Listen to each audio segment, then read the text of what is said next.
Hello and welcome to Miss Hannah Loves Grammar. In this video we'll be answering the question, when do you use a comma before and?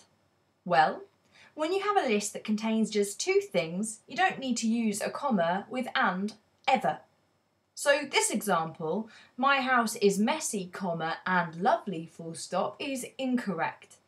Instead, it should read, my house is messy and lovely, with no comma, because I've only got two attributes of the house I'm discussing.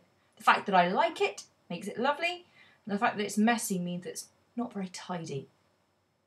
In fact, the only time you can and should use a comma before and is if you're correcting a comma splice in a sentence.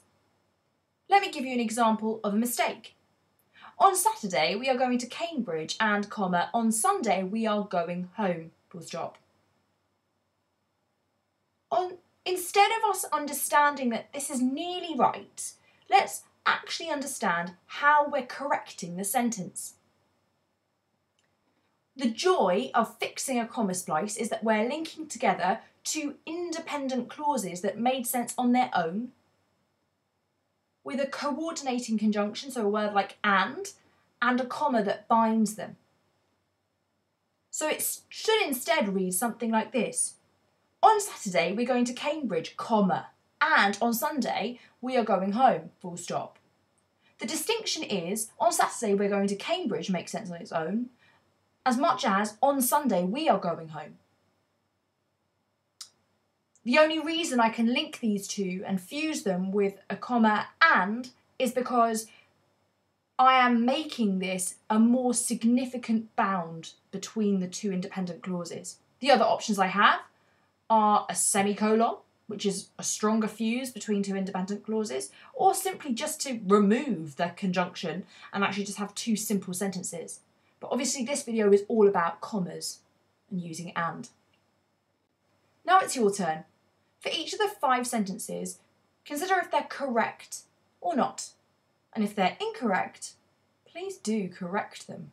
Hit pause if you need thinking time. So how did you get on? Holidays are full of relaxation, comma, and rest. This is true, but because I'm narrating the attributes of a holiday, I need to remove the comma that follows relaxation. So that sentence in blue is incorrect for number 1. My family are strong and wise people.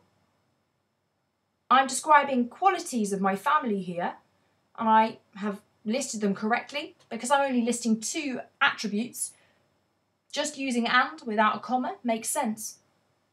Last week we went to Spain, comma, and next week we are in France. This is correct. Louis is a remarkable and hilarious person.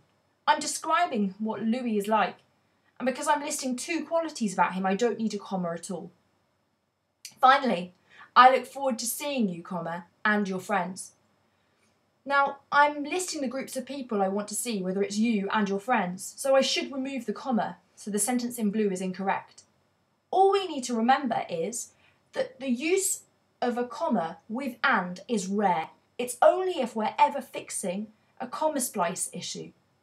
Usually if we're listing just 2 items and using and, we will never need a comma. And that is certain.